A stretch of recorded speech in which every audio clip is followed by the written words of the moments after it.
Hi everyone, and welcome back to Philosophy of the Paranormal with me, Dr. Josh Redstone.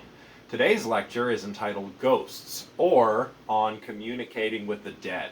So what we're going to be talking about today are, well, on the one hand, a few more elements from chapter 21 of Blackmore's book, as well as a little bit of chapter 9, the end of chapter 9, where Blackmore discusses intentional volition, willpower, and actually gets into some interesting examples from paranormal research and stuff like that, which scientific psychologists have used to investigate how our experience of free will works. So that's pretty cool.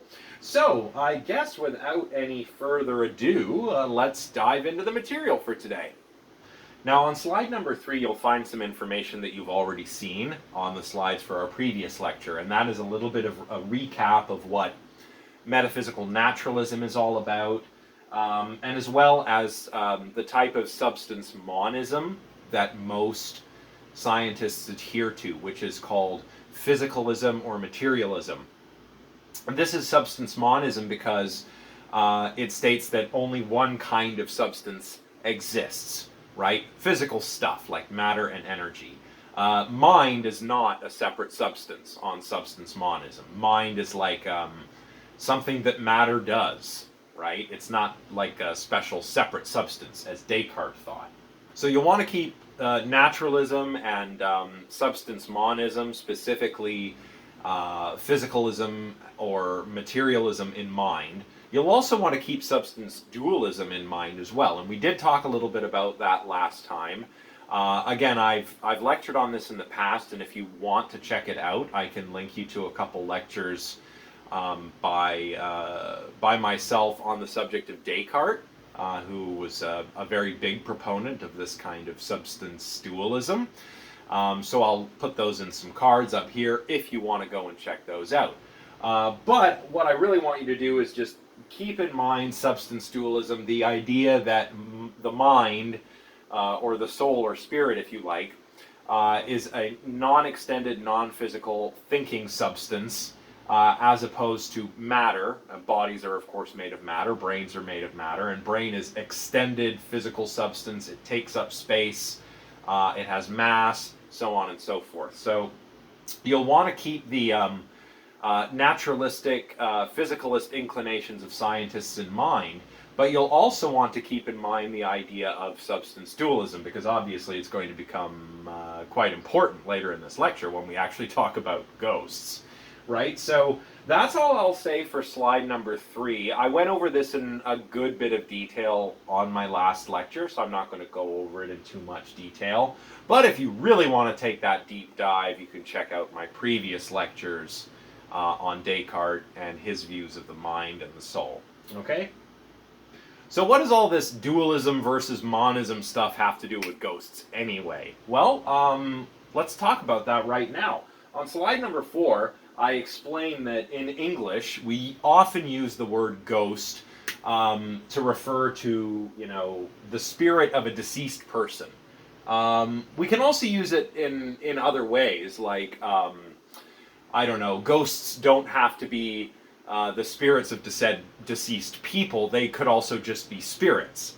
So if you think of A Christmas Carol by Charles Dickens, Ebenezer Scrooge is visited by the ghosts of Christmas past, present, and future, right? It's not like Christmas future was a person who died, right? The ghost of Christmas future or Christmas present or whatever are like anthropomorphic spiritualized representations of the past, present, and future of Scrooge's life. Okay, so just to take that as an example. But often in everyday vernacular in the 21st century, we talk about ghost to mean the spirit of a dead person. And of course, ghost hauntings and reports of ghost hauntings and seeing ghosts go all the way back to antiquity. We're not going to look into that history because it's just far too extensive.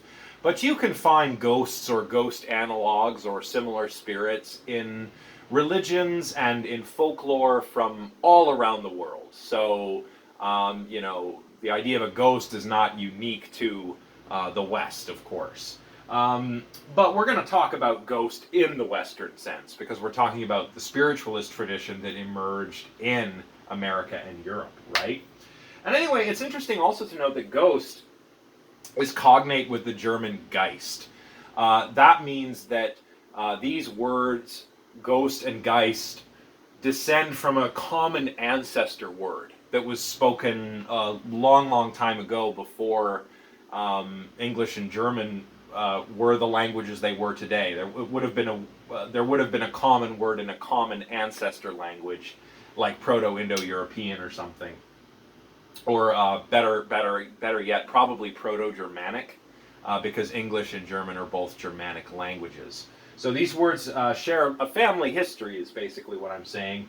But in German, Geist, which is their word for ghost, could also mean the mind, as well as a spirit or a ghost, right? So that's interesting. Just keep that in mind. And again, if you watch some of my old Minds and Machines lectures, you'll see that there are many connections throughout human history that have been made between, the mind, the soul, ghosts. It's all connected the way we've talked about it for thousands and thousands of years. So anyway, now of course, materialist or naturalistic philosophers have expressed that there is not a soul. Souls do not exist in the way that Rene Descartes thought they did. There is no separate thinking substance. You, the essential you, is not made of this res cogitans. There's just material. So for example, Gilbert Ryle, in response to Descartes, Gilbert Ryle was an early 20th century philosopher and I believe the doctoral supervisor of none other than Daniel Dennett, who I'm sure if you're a philosophy major you'll be familiar with. But Descartes famously thought of the human body as a machine, almost like a robot. He compared the human body to automatons, which were basically the robots of his day. So he thought of the body as a material machine, and the soul, which was this thinking substance, as what animated the body and gave it life, gave it rational thought, freedom of the will, morality, and whatnot. Ryle says, no, there is no ghost in the machine, Descartes. And that is actually a quote, there is no ghost in the machine, right from one of Ryle's books. To famously, he put it that way to famously try to dispel the sort of Cartesian magical thinking that was happening in philosophy of mind at the time. So, something you should be aware of. I guess all this is to say that, questions surrounding ghosts aren't just interesting for our purposes here in this class, or for parapsychologists perhaps, or more likely paranormal researchers. It's not just interesting from that perspective, it's also interesting because whether you believe in ghosts probably tells you something about your metaphysics. You can just do a little thought experiment. Do I believe in ghosts? Just ask yourself that. And if you do, that probably tells you something about your metaphysical outlook. If you believe in ghosts, you probably believe in spirits and that the mind can survive the death of the body. And that would probably put you right within the dualist camp. So you'd probably fit within the same camp as Rene Descartes. I don't think this is metaphysically the correct view, but if you're curious, like, what are my metaphysics, ask yourself what kinds of things you believe in, and if you believe in things like ghosts or souls, then perhaps you are a substance dualist, like Rene Descartes was. I mean, if we established that ghosts existed, again, going back to some of the themes from the previous lecture, this would have massive implications for science. It would show either that materialism is wrong or in need of some very serious corrections, right? It would show that naturalism or materialism or physicalism isn't the right way to look at how the universe works or to understand how the universe works. Or it might show that we, just don't understand things well enough yet, and we need a better theory, right? So, again, this is interesting for many different reasons. And there are a lot of different ways that we could talk about ghosts. You know, we could talk about haunted houses, right? Even here in Ottawa, Ontario, Canada, there are a few purportedly haunted locations, and you can go on the haunted walk, right? It's a little tour. Your tour guide dresses up kind of like an old timey person, you know, with a cloak and maybe one of those cool lamps, you know. What was I? Oh. Anyway, yeah, like places like the Chateau Laurier, the old Ottawa jail. All of these are kind of downtown in the lower town area, and some of them offer tours. Perhaps not now with the current pandemic, but I've always wanted to go on one of them to not see a ghost. I think that would be cool. Unfortunately, I'm not able to do that right now, but maybe if I teach this class again, maybe I'd be able to do a field trip or something. That would be fun. So, of course, you know, you could talk about things like that. We could talk about evidence for hauntings and stuff, or we can talk about weird phenomena that are associated with ghosts, like orbs and different kinds of like auditory or visual phenomena that are captured on microphones or on video cameras or photographic cameras. We could talk about those and see whether those are really good evidence for ghosts. Again, I'm a skeptic. I think that a lot of the photographic evidence for ghosts, are just normal camera artifacts. And I've had people show me examples of weird things when they've taken, you know, a picture in one of these haunted walks, and it's very dark and there's some weird stuff happening in the photo. And I know, because I know a little bit about cameras, that they had the shutter open a little too long and the camera was moving, and you know, these are just normal things that happen when you take a picture the wrong way. But they think they're ghosts. They think they've captured a ghost on film. So I'm quite skeptical. Same goes for auditory phenomena. You know, there's this kind of you know, effect where we hear things that aren't really there. And people who believe in the paranormal are more likely to hear these things than a skeptic, right? So I talked about that in my little ghost hunting example in my last essay. We could talk about poltergeists, right? What's a poltergeist? Poltergeist is German for noisy ghost. So it's a ghost that I guess haunts your house, and you know, it does things like slam the doors and windows, makes the curtains billow when the windows are shut, makes rapping noises, creaking noises, makes the things fly off of the shelves, you know. The kinds of stuff you see in like a lot of horror movies, including the horror movie Poltergeist.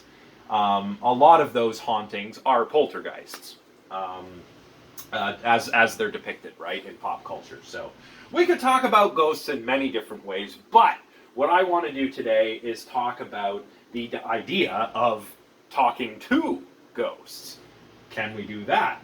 Is that nonsense, or is there something to it? Well, let's look into it. Let's look into whether there is evidence not only that your soul, for all intents and purposes, your mind, your consciousness survives death. Is there any evidence for that? And if so, can it communicate with the living, or can the living communicate with it? That is what we're going to take a look at today, and we're going to do so by starting off with one of the bits of chapter 1 that we did not discuss last time. And this is where Blackmore kind of details a little bit of the history of mediumship and spiritualism. So we'll talk about mediumship and spiritualism now. Alright, so how did mediumship and spiritualism really get kicked off? Well, Blackmore tells us that it kind of started in 1848 with the Fox sisters. That's Kate and Margaretta Fox, and they lived in Hydesville, New York in the United States. And in 1848, they reported that they heard raps coming from the end of their bed. Now, I mean like a rap, like, you know, like this, rapping, like a knocking sound. Rap, rap, rap, rap. That's what we're talking about here. So, they heard these mediumistic raps coming from the end of their bed, and they invented a sort of code, or so they claimed. Kind of like 2 taps for yes, 1 for no, kind of a code. and claimed that they were using this code to communicate with the spirit of a man who had died previously and who was buried underneath their house. Now, the word of their ability to communicate with the dead via these raps quickly spread, and soon other people started to come and visit them so that they could hopefully communicate with the spirits of their deceased loved ones. The Fox sisters also used to travel around and give public demonstrations of this purported ability to communicate with the dead. Now, some people were skeptical right from the get-go here, but they couldn't figure out how to expose what was going on.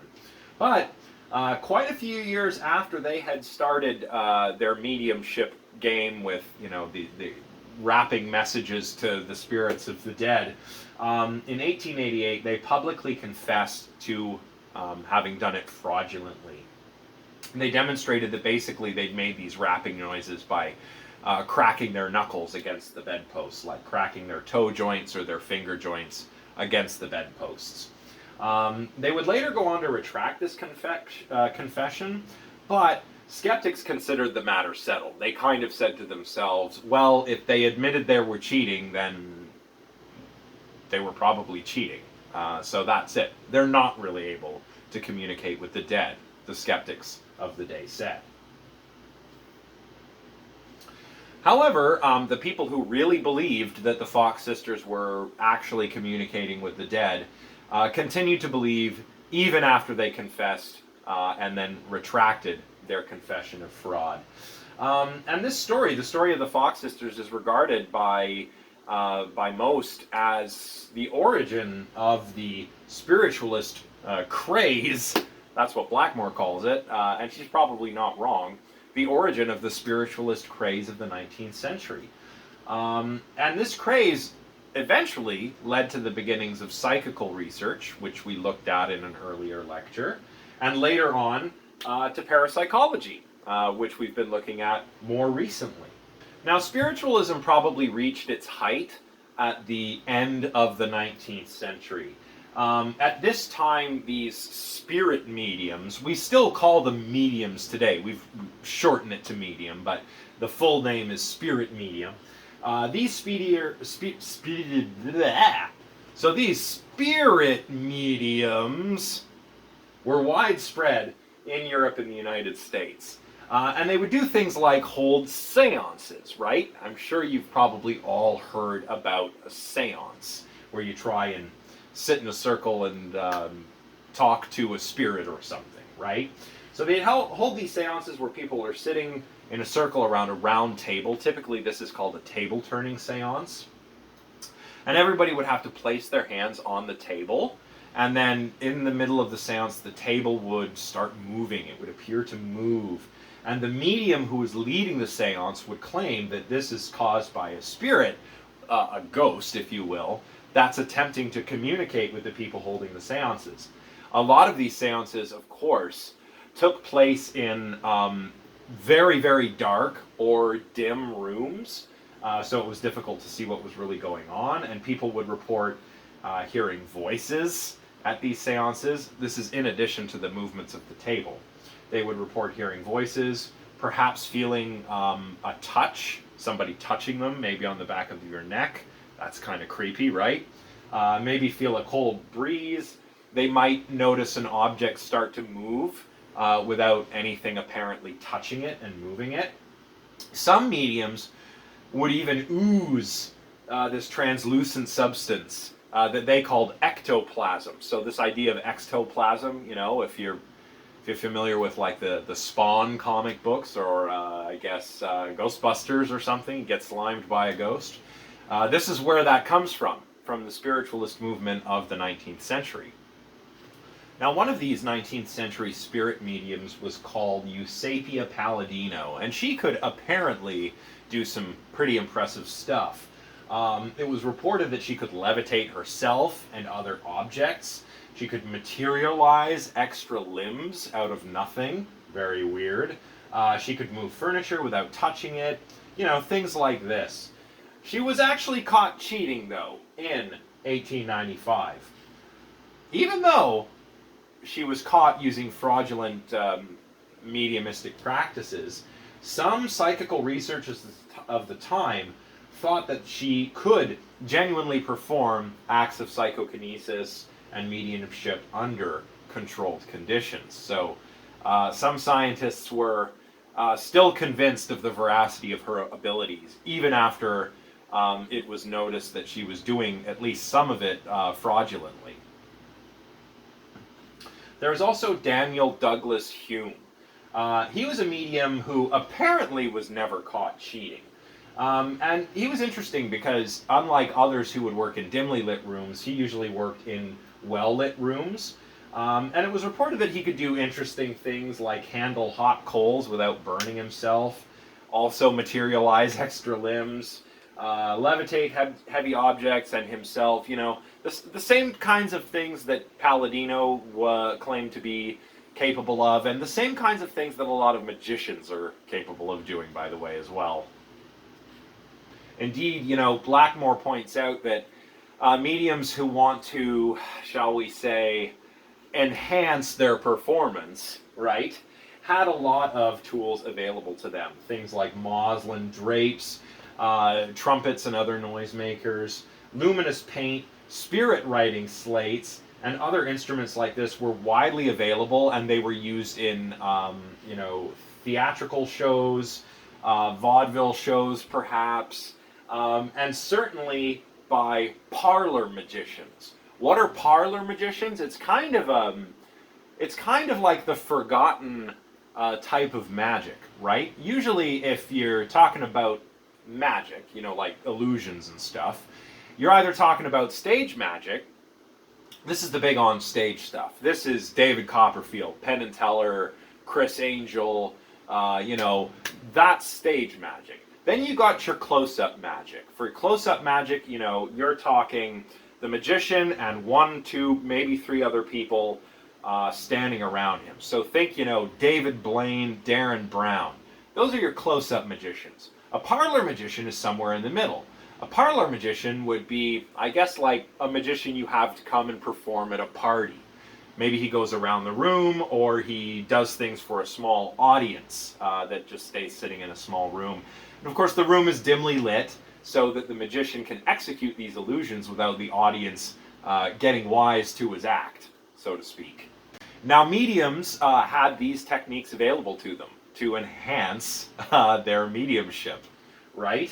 And we don't know how many 19th century mediums actually did this. We don't know how many used these tools, nor to what extent. But a fair number of them were caught cheating, and many skeptics, of course, maintained that if a medium were caught cheating at any point, we ought to just assume they've always been cheating. Others, on the other hand, believers perhaps, would say, well, hang on, maybe even the best mediums need to enhance their efforts from time to time, right? Isn't that fair? I mean, ask yourself if you buy that argument with anything else, right? If you buy it for mediums, like, maybe this medium is using some kind of magician's device to do the seance, but they really are a medium. Well, I don't know. I mean, is a student who gets good grades because they take, you know, cognitive enhancing drugs that haven't been prescribed to them? So we're not talking about, like, I don't know, like, you know, somebody with ADHD who needs Adderall to concentrate.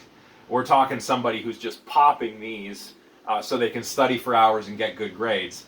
Okay, yeah, you're smart, but, you know, you're enhancing it and, you know, maybe cheating a little bit, we would say.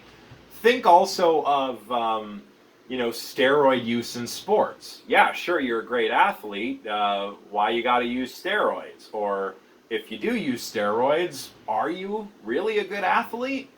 You know?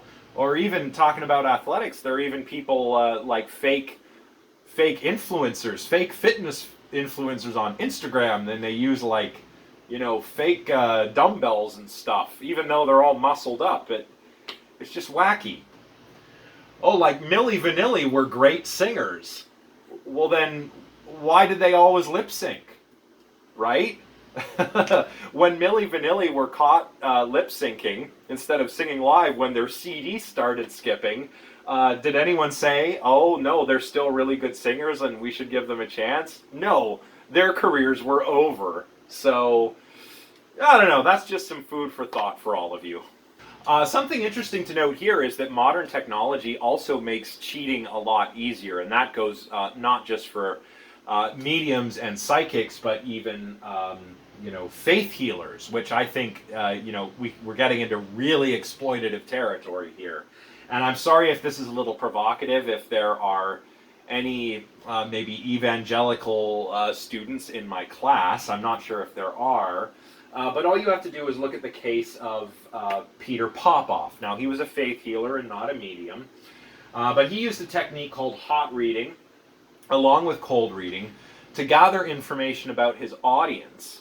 And then he would use that information to make it appear as though that information was coming from the Holy Spirit, and then he would do the laying on of hands and heal them. And, we're talking about people with chronic illnesses, diabetes, cancer, who are getting rid of their medication because they think they've been cured by this man, who was using a radio transmitter and a bunch of prayer cards collected before the faith healing event to do all of this. And his wife would read information that was gathered on the prayer cards and transmit it to Peter Popoff, and he would make it look like he was performing miracles, even though it was not miraculous at all. So that's hot reading, gathering information beforehand and using it. Cold reading is gathering it on the spot. And I'll link you to a video of none other than James the Amazing Randi, who was the individual who actually exposed Popoff's fraud. Popoff is back selling...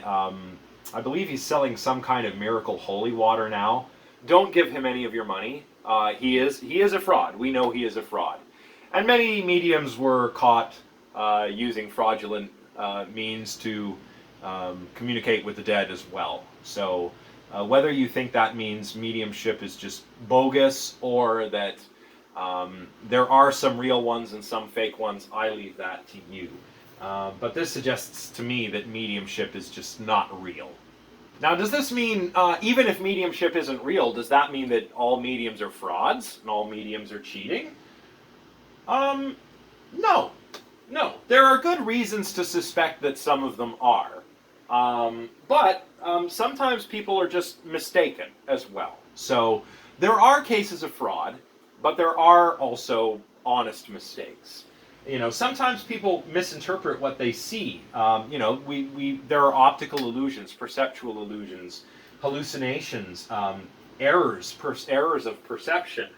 And a dark seance room is a good place for something like this to happen. This is why it's also kind of dark when you go to a magic show. Just saying. And actually, the skeptical parapsychologist, Richard Wiseman, created these conditions in his fake seance experiments. So he would have an actor in this dark room that was set up a lot like an old-timey table-turning seance.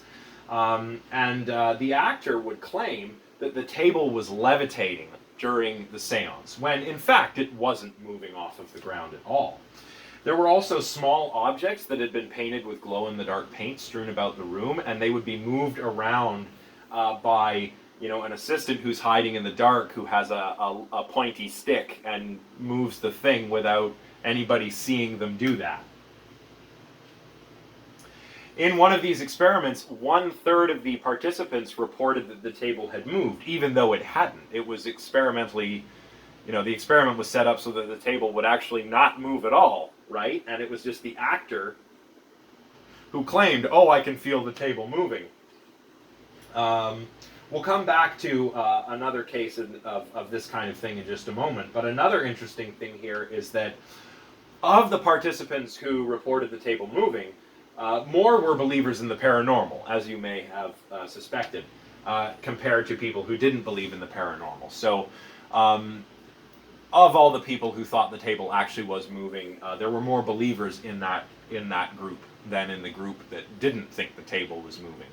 So the people that seek the services of mediums and psychics can be mistaken, and I think psychics maybe can be mistaken themselves. I mean, we all have intuition, and intuition is nothing magical.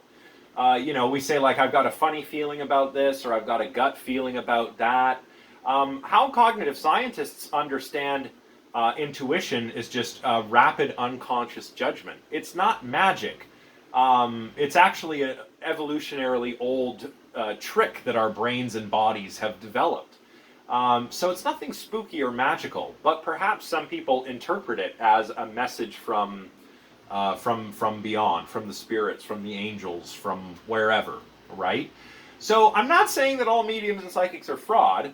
I am saying there are no real mediums and psychics, but not all of them are frauds. I think some of them are honestly mistaken, and I think this is especially the case, like, maybe if you have a friend that likes to give you a tarot card reading, they might just be mistaken that tarot cards or something like that provide information about you, whereas the people who are charging money for their services now, there is where the worries of fraud really become salient to me.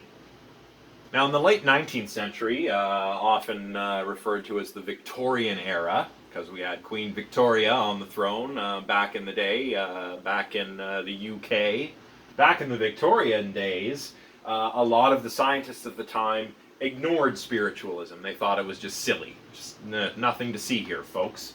But some researchers, as we've seen, took claims of mediumship seriously. I mean, one of the founders for the SPR, the Society for Psychical Research, William Crookes, claimed to have taken photographs of spirits. So there you go. He was also convinced that Daniel Hume's powers implied the existence of some new kind of energy that was unknown to physics. And, this is not really that wacky for the time. And I'm going to explain why in a moment. Now, Blackmore here asks, what's the motivation? Blackmore thinks, as I kind of mentioned last time, that a lot of this has to do with antagonism toward materialism or physicalism. Physics in the 19th century had been enormously successful. Physics had been successful since Newton, but it was kind of coming to a culmination in the 19th century. But the picture that these physicists created was of a materialistic, godless universe, right? The clockwork universe that I mentioned last time. And if you're interested in learning more about that, I'll put a link to one of my old lectures on the clockwork universe, and you can check it out and get a bit more of a sense of what I'm talking about here. Not only did you have physics, which dealt with the material universe, you also had Darwin's theory of evolution by natural selection, which came along and said, well, not only do we live in this materialistic universe, but life forms were not created as they are. They evolved from lower life forms. That means a lot of people at the time thought that means we are not created in the image of God. Like, oh no, we've evolved from apes. We're not special, right? We're no longer special. So science in the 19th century was very threatening to a lot of people and their sort of sense of the specialness of humanity in the universe or as God's creation or whatever, right? Spiritualism seemed to some to provide evidence of life after death and offered an alternative to materialism. That's what Blackmore says. I think she's probably right, but I don't think this is the only thing that was going on. Because you've got to remember, in the 19th century, yes, physics was very successful, but there were still things we were figuring out. We were still figuring out, for example, that electricity and magnetism could be unified into electromagnetic forces, and we can describe them with electromagnetic laws. Like there's electricity and there's magnetism, and now we've got this new understanding of electromagnetism. Whoa! And then short while later, in the beginning of the 20th century, Einstein would come along and change our understanding of the universe again. My point is that yes, physics in the 19th century was deterministic and materialistic, but there was a lot that we hadn't figured out yet. We were still learning about things like electricity, which we've known about electricity, we've known of it for a long time. You know, the Greeks knew about static electricity. It comes from amber, right? Electra is the Greek word, the ancient Greek word for amber. Pretty cool, right? So we've known about these things for a long time. We've seen lightning, blah, blah, blah, blah, blah. We didn't know its nature. And then in the 19th century, we finally figured out that electricity and magnetism are all related, and it's all just electromagnetism. So maybe there are other forces out there, other laws that we don't know about, that could explain these apparently spiritual experiences. So it's not just that some scientists were uncomfortable with materialism, although arguably I think many would have been, considering the uproar that Darwin's book, The Origin of Species, caused when it was published. But also, there was a genuine feeling that there are other forces out there that we don't know about yet. And of course there are. I just don't think it turns out to be the case that any of them are psychical or spiritual forces. Anyway, that's my 2 cents. Now, one skeptic was Michael Faraday, who was a chemist and physicist, and he would do really cool public demonstrations, public science demonstrations using electricity and magnetism to try and educate people on science, because Faraday himself was not formally educated. He was self-taught. It's actually, look into his life story. It's quite something. But very good scientist and an ardent skeptic, realized that there would be massive implications for science if the claims of spiritualism were in fact true. So he wanted to tackle these mysteries. How did he do that? Well, let's think back to the idea of a table-turning seance, where a medium and then the other members of the party who wanted to contact spirits would sit around a round table. They'd all put their hands on the table, and the table would move as if a ghost was trying to communicate. The ghost would apparently move the table, and that was a sign that the seance was working. Michael Faraday, however, exposed or expected, and yeah, I'm getting ahead of myself. Michael Faraday did expect foul play. How did he expose it? Well, he actually developed a really interesting mechanism that could tell him whether the table moved first or whether people's hands moved first and subsequently moved the table. Basically, these were like cards that could be attached to the table using a kind of cement. So I put some cement. I assume it's a bit like a rubber cement kind of a thing. And then there's a card that goes on top of that, and individuals will place their hand on the cards. And by examining this cement after the seance, Faraday could tell whether it was the table that had moved or whether it was the hand that had moved, thereby moving the table. And sure enough, when he looked at the distribution patterns, the smudging out of the cement on the cards, it turned out that people's hands were moving first. They were moving the table.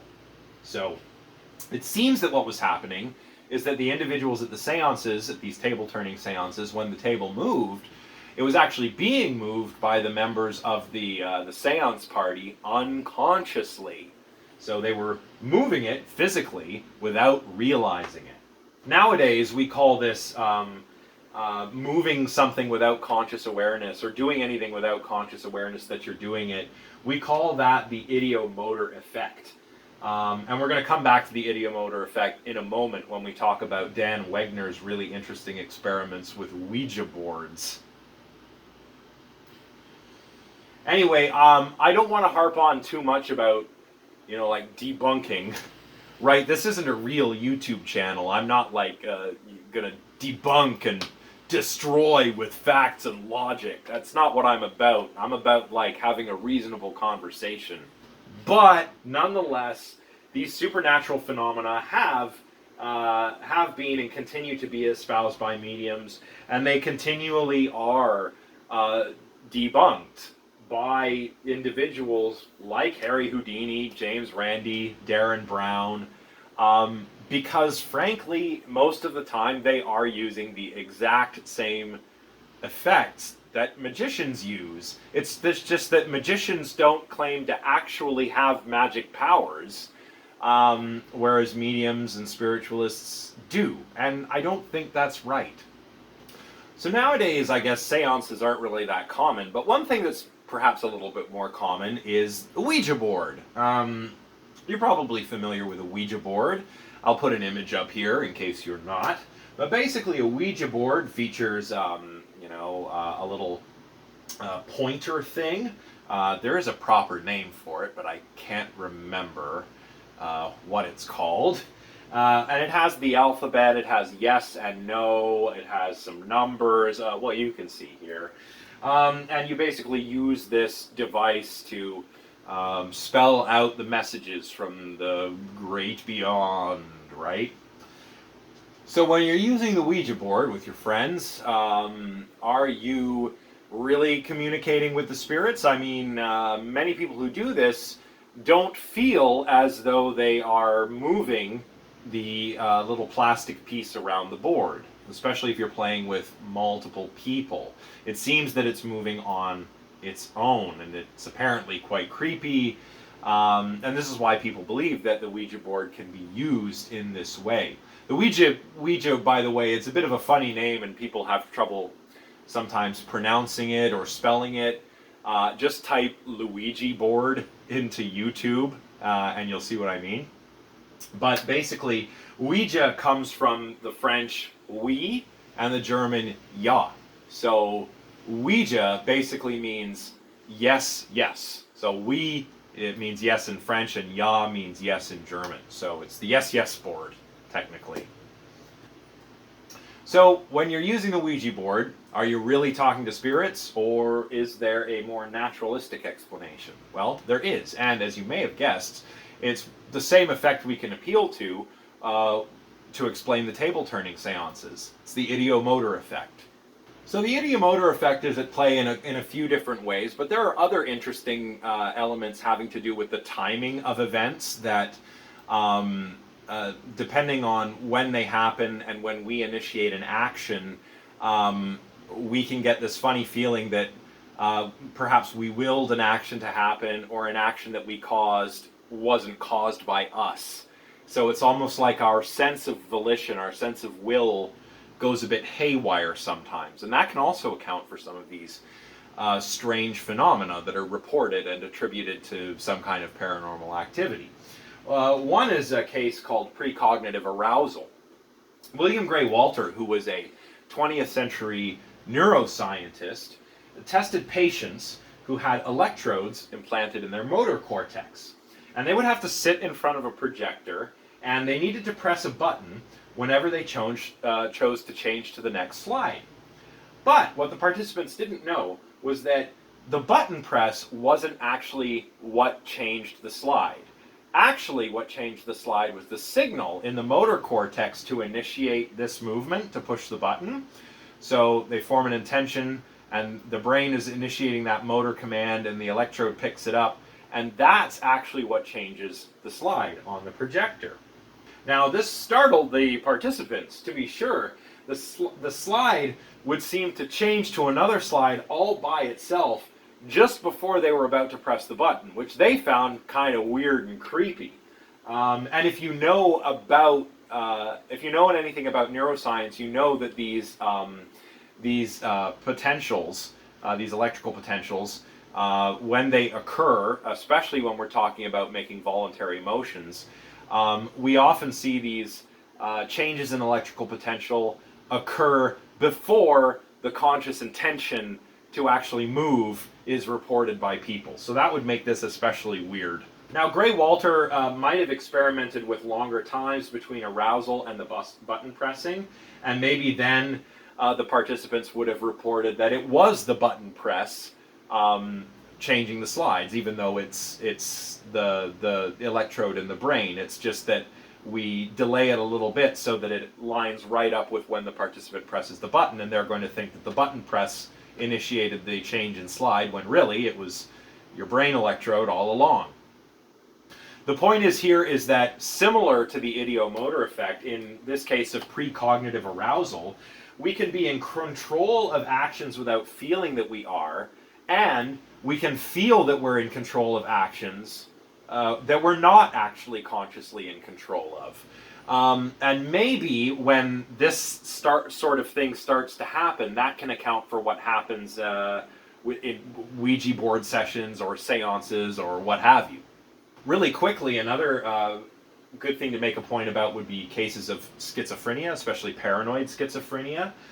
People with schizophrenia sometimes believe that their thoughts aren't their own, or that their actions aren't controlled by themselves. So this is very unnerving. I feel bad. I mean, if you've ever experienced something like that, I feel for you, because that sounds just so strange and unnerving and disturbing. Very, very troubling for those who suffer from schizophrenia.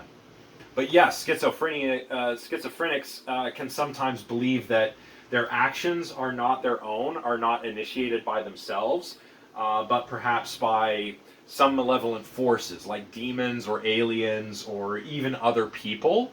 And some report that perhaps their thoughts aren't even their own, but they're put in their head by one of these nefarious forces, by aliens or the government or something like that, right? So, very, very unnerving, and I really feel for you if you've ever suffered any symptoms like this. It must have been rough and not very nice. So, just to relate to what I was talking about before, this is another case where we can think that our actions are not our own, or think that an action is our own, but isn't, right? So it's another example of that kind of thing that I'm making here with the schizophrenia example. An interesting area of research here concerns that of Daniel Wegner, who was a psychologist and very famously a skeptic of freedom of the will. So, in fact, Wegner actually used to call the experience of free will as the mind's best trick. That is, our minds giving us the feeling that we, that is I, as an agent, has caused X to happen, is in fact illusory. It is the mind's best trick, he says. So, he proposed that the experience of free will is an illusion, and it's created in 3 stages. Firstly, what happens is the brain plans an action, prepares to carry that action out. Then, we become aware of thinking about performing the action. We call this the intention. So there's the plan for the action, which is unconscious, and then there's the intention, which is conscious. The action follows the intention, but when they occur close enough in succession, we conclude that our intention caused the action, even though the intention, the conscious intention, is something that actually comes after the brain prepares to initiate the action.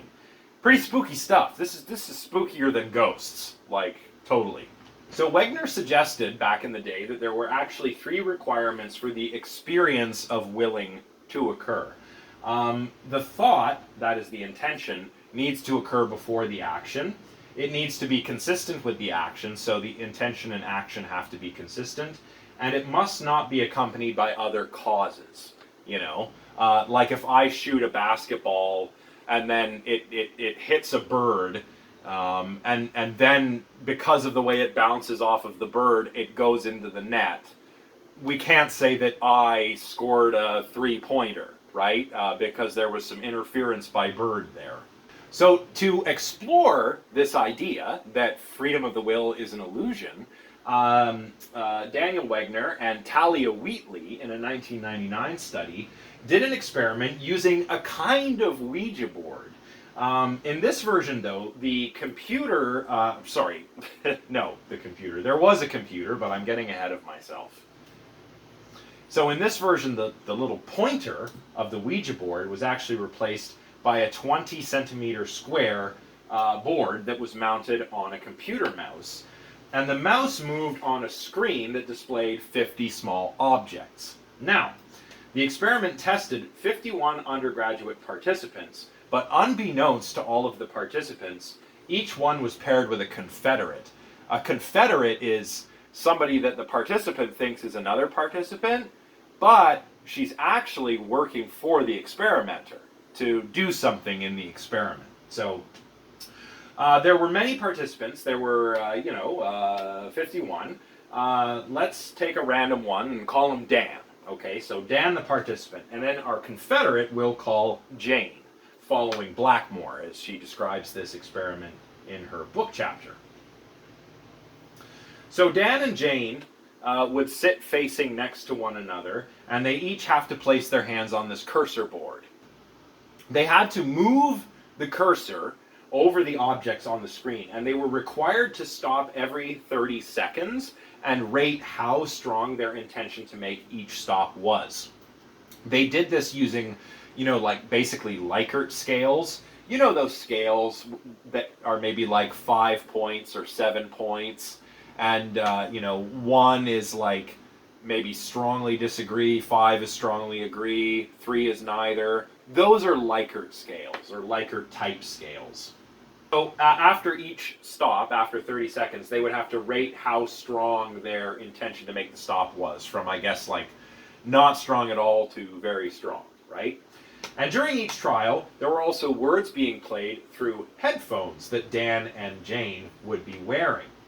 Music would be played for 10 seconds, and that would indicate that they should stop. So they'd be playing words through the headphones, they'd be moving this cursor, and then the music would happen, and then they should stop. Now Dan, remember, Dan's a participant, so he thinks Jane is receiving different words than he is in her headphones. So maybe he hears a different string of words than what Jane hears. So that's what he thinks is going on. But really, Jane is just hearing instructions from the experimenter about what kinds of movements she should make. Now, in 4 different trials, Jane, the confederate, would stop on an object, let's just keep it consistent and say it's a swan, while Dan is hearing the music. And of course, the music is what is telling them to stop. Dan hears the music and he thinks he's got to stop, and he thinks that Jane is hearing the music too, so she's going to stop. But really, Jane is receiving instructions. So Dan, Dan the participant, there are a lot of Dans here because there are a lot of participants, depending on what trial, what condition basically he was in, would hear the word swan either 30 seconds before, 5 seconds before, 1 second before, or 1 second after Jane would stop on the swan. All right? In other trials, no stops were forced at all. Now, the participants in the study would give the highest agreement rating for the statement, "I intended to make the stop," when the word came 1 or 5 seconds before the stop. They gave the lowest rating of their agreement that they intended to make the stop on swan when the stop occurred 30 seconds before or 1 second after Jane stops on the swan. Now, Wegner named this effect the priority principle. Basically what's going on here is that Dan is experiencing events as events he himself has willed when the relevant thoughts occur before the relevant actions. Of course, Dan really isn't deciding any of this. It's Jane who's being told to stop on the swan, and depending on how long ago it was that Dan heard swan, that will affect his agreement with the statement, "I intended to make that stop." So if it's closer, 5 seconds or 1 second before the swan, and he hears the word swan, and Jane stops on the swan, Dan will report that he intended to stop on the swan. Interesting, right? So this is the priority principle. Hi. This is the priority principle. Effects are experienced as willed when the relevant thoughts occur just before the actions. Now, Wegner's and Wheatley's results are really interesting because they show, or at least they provide reason to think, that experiences of will, of freely willing something, can be elicited even when one hasn't actually exercised any voluntary choice. And that's what's going on here, because it's Jane who's actually deciding when to stop, and Dan is kind of idiomotoring his way around the board with Jane. And this might also explain interesting things like why some people believe they might be able to influence events with their thoughts. Like the omnipotence of thought, which I mentioned last time. Or things as simple as cheering on your favorite sports team, or if you're playing a game like craps or something, you have to roll the dice. You say, "Come on, dice!" You want to get a good number on those dice. Or my favorite is when you're watching Wheel of Fortune. If you watch that, I haven't watched it in years actually, but when people spin the wheel. Sometimes you hear them yelling, "Come on, big money, big money!" They're trying to make that wheel spin around and land on a nice bit of cash, right? That's something that maybe we can explain with research like this. Of course, the elephant in the room. Does this mean that we don't have free will? Oof. That's a tricky philosophical question that philosophers have been grappling with since antiquity, and we're obviously not going to answer it today. But the fact that we feel as though we have it is not convincing evidence for either conclusion. I mean, Wegner's results and other research, like the research of Benjamin Liebe, has been taken by some to mean that we don't have free will. Wegner never really argued that. He argued that free will is an illusion, and that just means that it's not that free will doesn't exist, it's that free will is not the kind of thing we think it is. It's different than how it seems. That's what Wegner meant. But his research, on the one hand, and the fact that we feel as though we have freedom of the will and conscious volition, there's not enough evidence either way. And whatever, like, I'm not a determinist, I'm not a libertarian, I'm a happy compatibilist, which means I believe that it's possible to talk about free will in a deterministic universe, especially when it comes to things like moral responsibility and stuff. So, there's no problem there at all. So how can research results like this explain what we've talked about concerning Ouija boards and seances and talking to the dead and so forth? In a few different ways. I mean, as we saw earlier in the lecture, the fact of the matter is that humans, all humans, not just psychics and mediums, but also psychics and mediums, can behave dishonestly, either intentionally or mistakenly, as I mentioned before. And there is something powerful about the prospect of being able to communicate with the dead, with a dead loved one, right? And if we did have souls and souls survived death, then establishing this as a scientific fact would again be one of those paradigm shifts to end all paradigm shifts, right? I mean, it would probably be one of the greatest scientific achievements in history if this were true and we've established that it was true using science. It would change our understanding of life, the universe, absolutely everything. It would be monumental. I guess I would know what it would be like to be a religious person, if all of this turned out to be true. Like, oh yeah, there actually are spirits and there's a naturalistic explanation and blah, blah, blah. Then, that would be interesting for me. But anyway, of course, the idea of communicating with a lost loved one is very, very compelling. And everybody's lost somebody. So I think everybody gets that.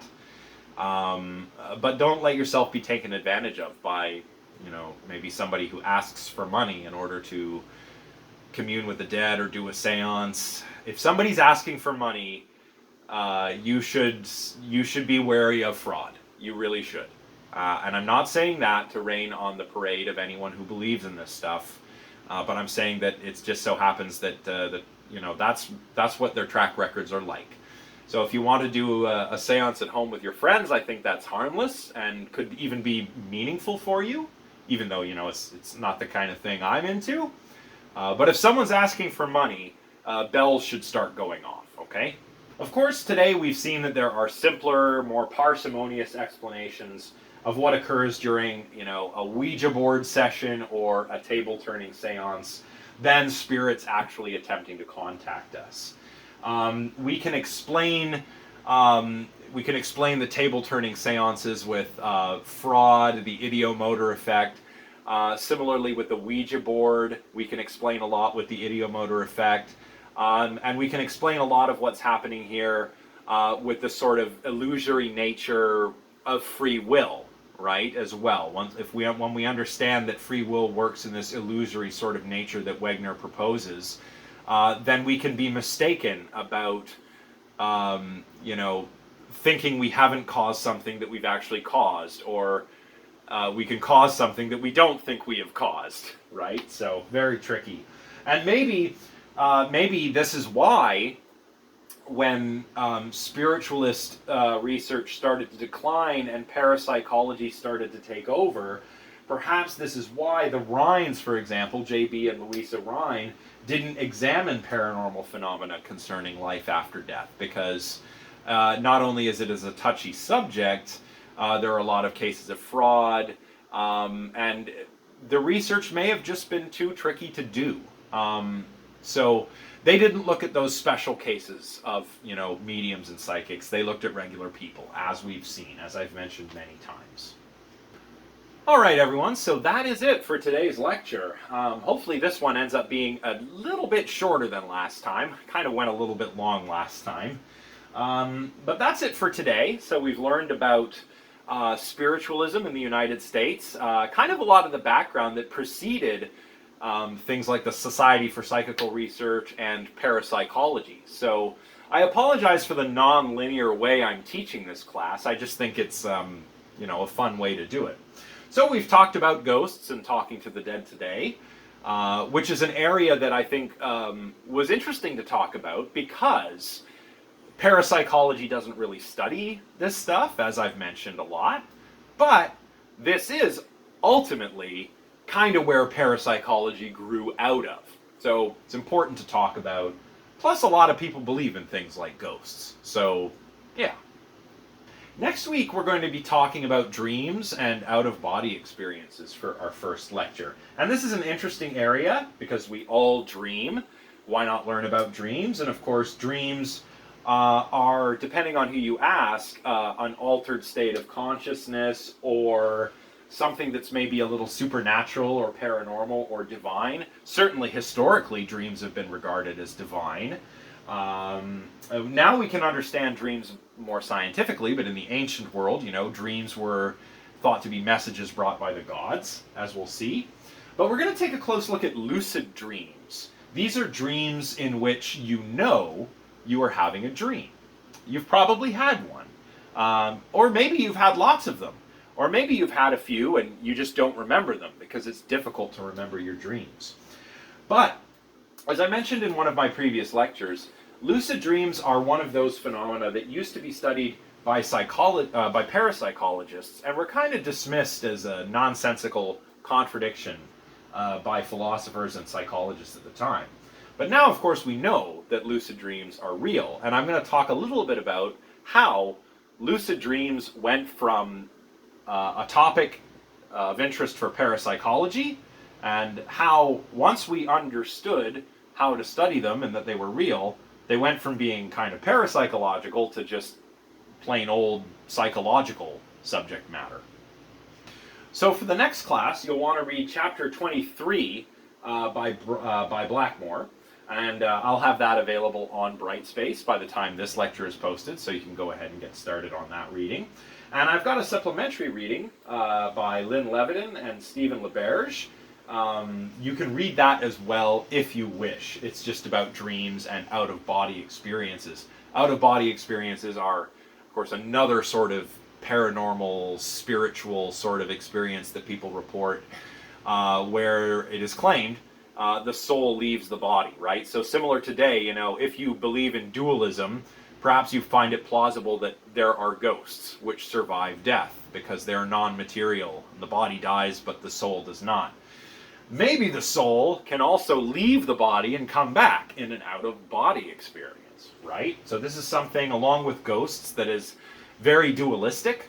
But if you're a substance monist like me, maybe you want a different explanation for what's going on. And that's kind of what Leviton and LeBears talk about in this reading, is that it's probably the case that out-of-body experiences are just a type of dream. So you can read about those if you like. I'll talk about them briefly in the next lecture. But that is all for now.